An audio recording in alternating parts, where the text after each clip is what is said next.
Jadi klasifikasi selain fungsi, contoh berikutnya adalah perilaku. Yang perilaku ini kepake juga di dalam membuat laporan, tapi kalau nanti kalian sudah semester depan ngambil lanjutannya akuntansi biaya namanya akuntansi manajemen. Jadi sementara kalau di akuntansi biaya yang banyak untuk buat nyusun laporan keuangan yang tadi, yang klasifikasi berdasarkan fungsi. Nah, tapi kita kenali yang selanjutnya dulu. Ada juga klasifikasi biaya berdasarkan perilaku. Tadi kalau pakai fungsi, biaya dibagi jadi berapa teman-teman?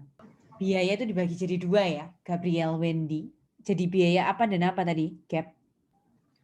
Produksi sama periode. Nah, biaya produksi dan biaya periode. Coba lihat yang di sini sekarang, Gabriel, Wendy. Berdasarkan perilaku, biaya dibagi jadi 4. 4. Ada biaya tetap, biaya variabel, biaya mix, sama biaya step. Saya jelaskan definisinya, Gabriel, Wendy bantu cari contohnya. Yang pertama, yang paling gampang itu tetap sama variabel. Disebut dengan biaya tetap. Kenapa disebut dengan tetap? Karena tidak dipengaruhi oleh perubahan volume produksi. Mau produksi sedikit, banyak, atau enggak produksi sama sekali, biaya tetap itu bahkan masih tetap harus dikeluarkan. Kalau yang biaya variabel, kenapa disebut dengan variabel? Karena berubah proporsional dengan perubahan volume produksi. Semakin kita produksi banyak, biayanya ikut meningkat. Kalau kita produksinya berkurang, biaya itu juga ikut berkurang. Bisa sebutkan contohnya, Gap? Biaya tetap itu apa? Biaya variabel itu apa? Bahan bakunya gitu. Betul. Kalau tadi kita produksi mie instan ya, kita produksi 100 bungkus sama 1000 bungkus. Biaya yang tadi, apa yang bahan baku itu berarti biaya apa saja yang berpengaruh? Kalau kita produksi 100 jadi 1000 bungkus, biaya apa saja yang ikut meningkat? Bahan bakunya apa saja tadi, Gap? Tepung, Tepung, telur. telur, kemudian tadi ada bumbu-bumbu, dan seterusnya Iya. itu ikut meningkat. Itu namanya biaya variabel, betul. Terus kalau biaya tetap, apa contohnya? Jadi entah produksi 100 unit, 1000 unit dalam range tertentu, biaya itu nggak dipengaruhi. Harus tetap dikeluarkan nominalnya sama. Apa itu? Gaji karyawan nggak sih, Bu? Gaji karyawan tergantung ceritanya. Gimana? Gaji karyawan itu bisa jadi tetap, bisa jadi variabel tergantung ceritanya ya. Kalau kayak tadi tepung ya, misalnya 1 unit butuh 100 gram. Kalau produksi 100 unit ya butuh 100 gram kali 100. Produksi 1000 ya 100 gram kali 1000 unit. Nah misalnya kan begitu, itu kalau variabel ya. Jadi berubahnya itu proporsional, ngikuti berapa unit yang kita produksi. Kalau biaya tetap, tergantung ceritanya. Kalau bisa cerita gaji itu tetap, ya jadi tetap. Kalau gajinya variabel, ya bisa jadi variabel. Tergantung cerita kalian. Gimana contohnya tadi? Kalau biaya tetap, gaji yang seperti apa misalnya? Karyawan tetapku buat 1000 mie instan gitu. Meskipun bulan ini lakunya 100 unit atau produksinya lakunya sampai maksimal 1000 unit, misalnya di pabrik tersebut dijanjikan gajinya karyawan itu tetap, misalnya untuk manajernya gajinya tetap 10 juta, misalnya begitu. Nah itu namanya tetap. Tapi bisa juga ceritanya gaji itu jadi variabel kalau seperti apa? Pabrik rokok. Kita Itu lagi kan, bicara mie instan, misalnya sama oh, instan, 100 unit sama 1000 unit. Gaji itu bisa jadi variabel kalau misalnya dihitung per itunya, Bu. Dia berhasil jualnya. iya, Ya, jualnya misalnya per berapa. packingnya atau per jualnya, intinya dari unitnya itu tadi. Satu unitnya misalnya dia dihitung 10.000. Jadi kalau 100, 100 dikali 10.000 rupiah. Kalau 1000 ya 1000 dikali 10.000 rupiah. Misalnya seperti itu. Kira-kira begitu ya ceritanya? Iya. Oke. Nelson Benedictus. Yang punya mau naikin harga. Misalnya kita sudah punya pabrik di lokasi tertentu dengan luas meter persegi tertentu itu, kita janji per bulannya bayar 100 juta. Misalnya begitu ya.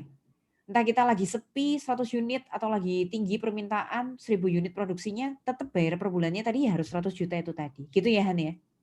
Iya. Nah oleh karena itu sewa dengan ceritanya Hana tadi berarti sewa itu jadi biaya tetap. Nah teman-teman tadi sekilas ya ada banyak yang sudah berikan saya contoh di kelas ini. Ada yang biaya tetap, ada yang biaya variabel. Saya bilang itu memang tergantung ceritanya. Tapi beberapa contoh tertentu itu fix loh ya. Jadi ada yang memang tetap, ada yang memang variabel.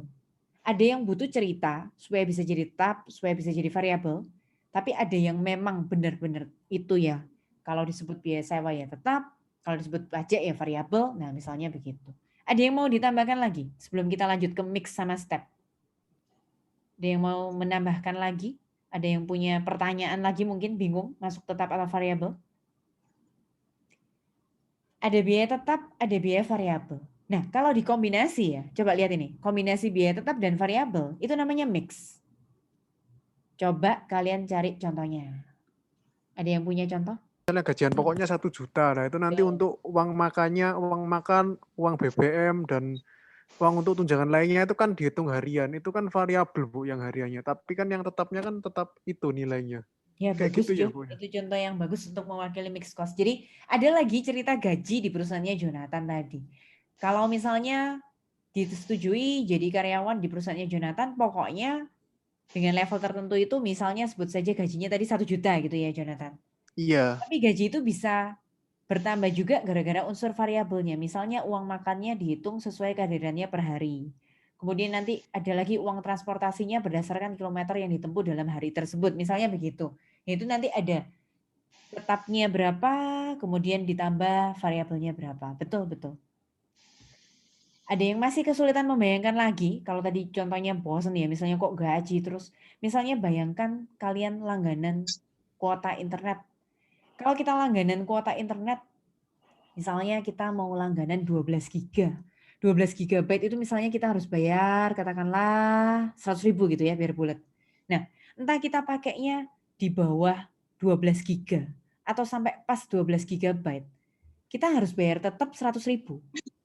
Nah, tapi kalau kita nggak langganan, misalnya kita nggak pakai langganan, kita tadi sudah habiskan 12 giganya.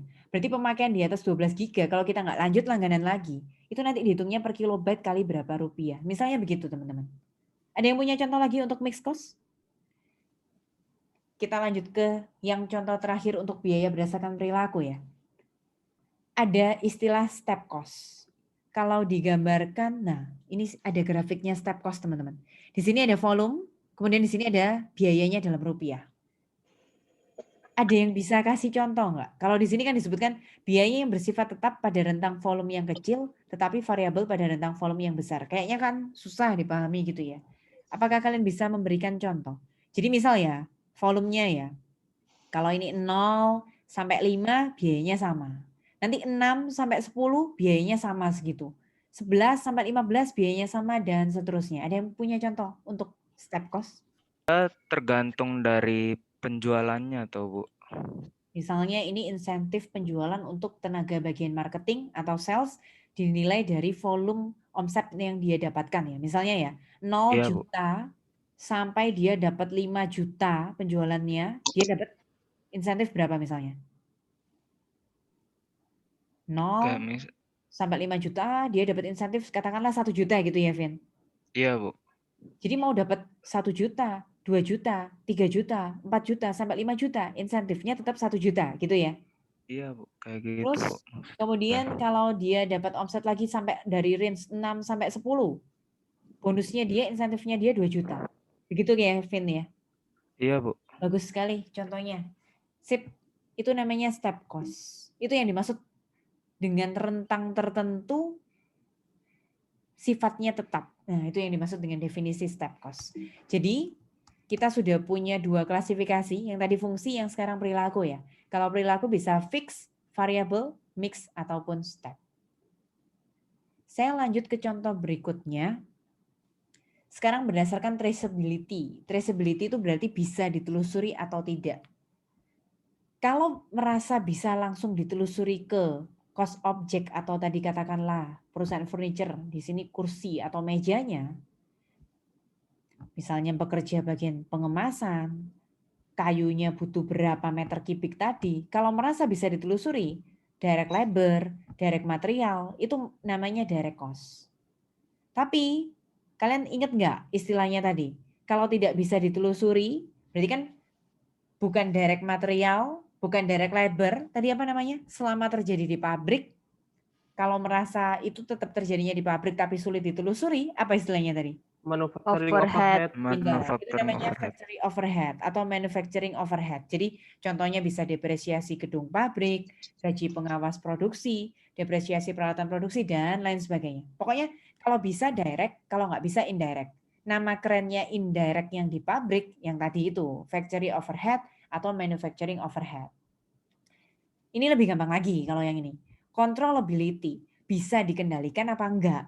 Kalau bisa ya dapat dikendalikan, kalau nggak bisa ya nggak dapat dikendalikan. Contoh, kalau nanti kita kerja masuk setelah lulus jadi fresh graduate, kita mulai masuk ke perusahaan manufaktur dari staff dulu ya. Nanti lama-lama kita naik jabatan jadi supervisor. Lama-lama jadi manajer, bahkan mungkin jadi direktur, misalnya begitu. Tentu saja biaya yang bisa dikontrol seorang direktur sama seorang staff kan beda. Nah, kalau dalam otoritas itu bisa dikendalikan, biaya apa saja itu namanya dapat dikendalikan. Kalau yang nggak dapat, ya nggak dapat. Ini tergantung apa teman-teman? Ini tergantung jabatannya itu tadi lebih. Semakin levelnya lebih tinggi, ya pasti biaya yang dapat dikendalikannya lebih banyak.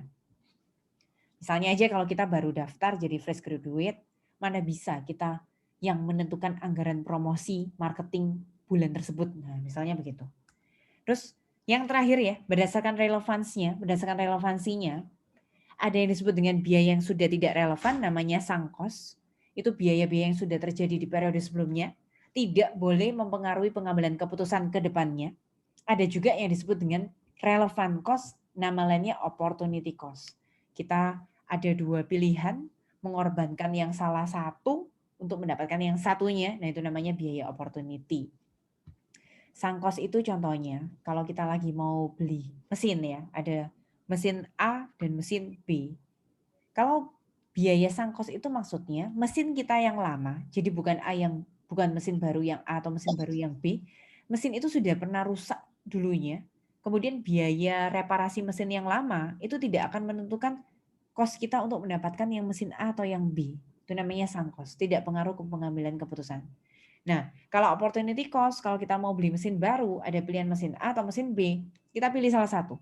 Kalau mesin A, mungkin mereknya lebih bagus, tapi harganya lebih mahal. Kalau yang mesin B, misalnya mereknya lebih tidak terkenal, tapi lebih murah. Nah, apa yang kita korbankan? Misalnya, satunya lebih murah, satunya lebih mahal dalam hal biaya. Kalau dalam efektivitas unit yang dihasilkan, misalnya satunya mampu menghasilkan 1.000, satunya cuma 80%-nya. Misalnya kira-kira begitu. Kalau kita berada di antara dua pilihan, ada yang satu kita korbankan, itu namanya opportunity. Nah, nanti kan klasifikasi itu bisa 5 macam. Bisa fungsi, perilaku, relevansi, controllability, atau traceability. Jadi nanti kalau misalnya ada suatu biaya, misalnya ini perusahaannya yang memproduksi sepeda, ban sepeda itu apa? Lihat dulu klasifikasinya berdasarkan apa. Kalau berdasarkan fungsi, ban sepeda itu untuk bahan baku di pabrik ya namanya produksi. Kalau dari sisi perilaku, ban sepeda produksi 100 unit sama 1000 unit sepeda kan beda. Nah itu namanya variabel. Traceability, kalau satu sepeda bannya roda 2, duanya itu bisa ditelusuri langsung ya itu namanya direct atau langsung. Jadi kalau ngomong ban sepeda, masuk biaya produksi, atau biaya variabel, atau biaya langsung, lihat berdasarkan klasifikasinya. Kalau fungsi, ya pilih antara produksi atau period. Kalau perilaku, ya pilih antara tetap atau variabel.